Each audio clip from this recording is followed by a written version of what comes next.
Flavie, on parle du Future of Work, tes prédictions pour 2024. Toi, tu nous expliques que, justement, en parlant d'AI, l'AI va sans doute piquer pas mal de boulot à pas mal de monde. En tout cas, c'est ta prédiction pour 2024. Ouais, c'est ça. Bah écoute, on voit déjà les effets. Il y a déjà eu des études sympas qui ont été menées. Alors, plusieurs petits points.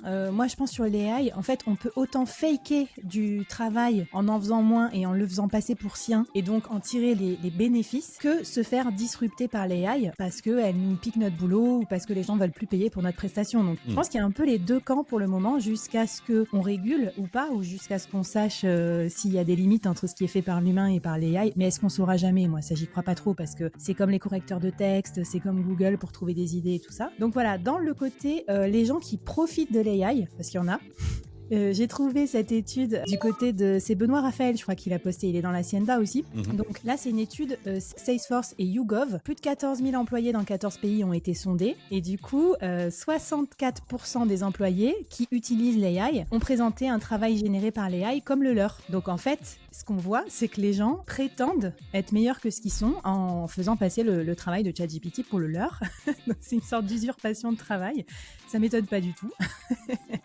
Mais ce qui est plus grave, c'est que en fait, les employeurs sont pas au courant. Souvent, c'est interdit. Je sais que vous avez longtemps parlé des leaks, des fuites aussi de données là-dessus. Et voilà, et donc les employés espèrent que maîtriser les AI va leur permettre d'avoir une augmentation, notamment une meilleure rémunération. Donc voilà, il y a vraiment ces profiteurs de l'IA que je critique pas d'ailleurs, mais c'est un effet d'aubaine en fait pour plein de travailleurs aussi pour se démarquer par rapport aux autres aussi qui sont peut-être des laggards, donc qui sont pas employés encore à adopter l'IA dans leur travail. Gary, tu disais un truc là-dessus en préparant cette émission que je trouvais assez intéressant, c'est que tu disais l'AI dans le monde du travail va rendre les meilleurs encore meilleurs, mais les médiocres vont devenir, ou voire les mauvais vont devenir convenables.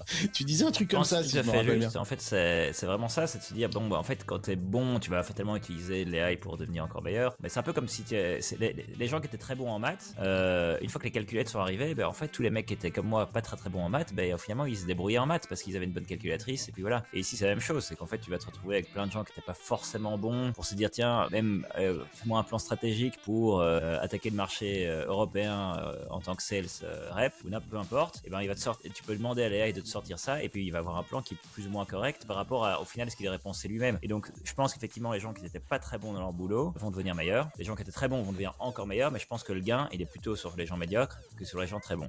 Et du coup c'est exactement ce qu'on voit, ce que tu décris, c'est un peu le grand égalisateur, l'AI. Ouais. Donc du coup c'est pour ça que moi je dis aux gens attention, soyez pas généralistes parce que si vous êtes généraliste vous êtes complètement foutus. Et c'est d'ailleurs ce qu'on voit comme impact sur les freelancers, c'est que ceux qui ont perdu en pouvoir d'achat, enfin en pouvoir de pricing et en mission, c'est vraiment les généralistes par excellence, c'est-à-dire rédacteurs web sur les plateformes. Donc en fait les pires parce que quand t'es freelance tu sais bien que faut pas dépendre des plateformes, faut être niché, faut être spécialisé, faut avoir un point of view, etc. Donc vraiment c'est urgent là pour ceux qui sont, que vous soyez en salariat ou en freelancing, de vous spécialiser en fait, de vous hyper spécialiser. Et on peut pivoter sur un secteur d'activité, on peut pivoter sur une fonction peut-être un petit peu plus pointue, on peut même pivoter sur des choses plus émotionnelles comme par exemple être plus engagé, porter des projets plus clivants. Voilà, c'est aussi des tendances que je vois dans le freelancing mais qui vont aussi être valables en tant que manager par exemple, c'est-à-dire avoir un vrai point de vue sur la façon dont vous managez les équipes, parce qu'aujourd'hui pareil, mon mec utilise ChatGPT pour avoir des trucs de management de base et en fait c'est un bon manager, un bon manager lambda, mais c'est pas un visionnaire et c'est pas un gars qui va te faire jumper ses équipes ou qui va les coacher à être des meilleures versions d'eux-mêmes. Autre prédiction, toi tu nous disais Flavie que pour le monde du travail, une explosion en 2024 du polytravail. C'est-à-dire que c'est le polytravail, je l'explique très rapidement, nos grands-parents avaient un boulot qui gardait toute leur vie, nos parents avaient plusieurs boulots successivement parce qu'ils se sont fait virer à répétition, et là toi ce que tu es en train de décrire, le polytravail, c'est la capacité d'avoir plusieurs travails mais en même temps. C'est ça, je suis bon dans ma définition. Ouais, c'est ça, j'aime bien polytravail, c'est rigolo comme mot, en plus c'est un peu olé olé. Ça va défriser les oreilles des PDG qui veulent que tout le monde revienne en présentiel au travail. Alors j'ai une mauvaise nouvelle pour eux parce qu'en fait ils se rendent pas compte, je crois, de la satellisation organisation du travail. Et moi, j'ai tous les jours des gens qui me contactent pour devenir freelance, mais sans quitter leur CDI. Donc, tu vois, en combinatoire. Et en mode perruque, Flavie. En mode Comment perruque, c'est-à-dire que l'employeur le sait pas. C'est-à-dire que il c'est le souvent... sait pas, ou il le sait, parce que certains font la semaine de 4 jours, par exemple, tu vois. Donc, ça peut... Franchement, les gens sont plutôt fair-play, d'ailleurs. C'est pas forcément des menteurs ou des gens qui vont pas en parler, mais bon, en tout cas, ils combinent. Il y a d'autres formes de combinatoires qui vont vous rappeler des bons souvenirs, je pense. Il y a des founders de start-up qui sont freelance pour amorcer la pompe et bootstrapper leur début de start-up early. Ça, il y en a beaucoup. Il y a des dirigeants qui ont toujours fait ça, qui sont conférenciers, par exemple, ou qui sont profs dans des écoles et tout, parce que comme ça, tu vois, ça, c'est un peu plus fun leur quotidien. Il y a des employés qui font du side. Genre, moi, j'avais lancé un podcast en side tout en étant salarié, et c'était pas pour me rémunérer, tu vois, c'était aussi des choses plus de termes de l'épanouissement personnel. Il y a des gens qui font de l'humanitaire, il y a des freelances à impact, par exemple. Il y a des développeurs qui sont devs dans des boîtes pas à impact et qui après font des projets gratos pour des boîtes à impact. Donc tu vois, cette forme de polytravail, je la vois pas que comme freelance ou CDI d'un côté, je la vois comme vraiment un mix and match, et un peu des tapas où on a tous besoin de plusieurs activités professionnelles. Et moi, ce qui me plaît là-dedans, c'est au-delà de l'intérêt, tout ça, c'est que aussi les entreprises, elles ont un intérêt à encourager ce polytravail, parce que quand tu as un side, tu vas te former par toi-même, tu vas te motiver par toi-même, tu vas en fait ne plus tout attendre de l'employeur tout puissant qui te donne tout, quoi, à la fois l'amour, la fidélité, l'argent, la formation, le purpose, et tout le monde se plaint en fait. Le sens de ta vie, c'est ça. Ouais. Et voilà, et du coup je trouve ça assez intéressant, et je voulais vous donner un chiffre quand même, parce que donc je crois qu'il y a 21, alors c'est les stats, ça va être très franchouillard par rapport à tes stats de la Silicon Valley, puisque c'est les stats. Non mais c'est intéressant. Vas-y.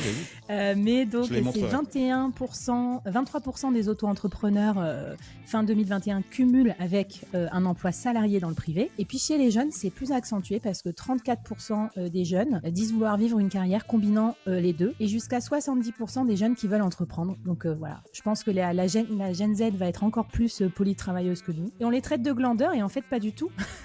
Ils vont travailler sur une portfolio career. C'est un nouveau terme aussi que je vois avancer, et moi qui me parle en fait, parce que je trouve qu'on a plutôt des phases de projet dans une carrière que des postes bien gravés dans le marbre. Et d'ailleurs, dans un même poste, moi j'étais restée 7 ans sur un poste très intéressant, j'avais eu plein de vie dans ce poste-là, donc je le trouve assez révélateur de notre façon de travailler aujourd'hui. Moins de carrière, plus de projets. Parler de la Gen Z, j'ai une prédiction, moi, pour le monde du travail. Elle est pas très positive, mais en 2024, les membres de la Gen Z seront plus nombreux à travailler à temps plein que les baby boomers. Ça sera la première année. Alors on peut se dire c'est super, c'est génial, sauf que quand on fait un peu des recherches sur ces Gen Z, on se rend compte qu'ils sont complètement déprimés, ces Gen Z. On va voir arriver dans le monde du travail une génération avec une angoisse par rapport au travail absolument colossale. Je montre les chiffres à l'écran, c'est juste hallucinant. Les Gen Z considèrent qu'ils sont, stressés par le travail à 68%. Et donc c'est eux qui arrivent aujourd'hui dans vos bureaux. Donc 2024, c'est l'arrivée. Je pense que tu parlais de Xanax, il va falloir équiper les bureaux non plus de machines à café, mais de machines à Xanax, parce que la Gen Z arrive, et je peux vous dire que elle est pas en forme, cette Gen Z. En fait. Ça, c'est évident. Apprêtez-vous en 2024 à remonter le moral des troupes si vous êtes manager. Donc bonne chance pour les managers en 2024.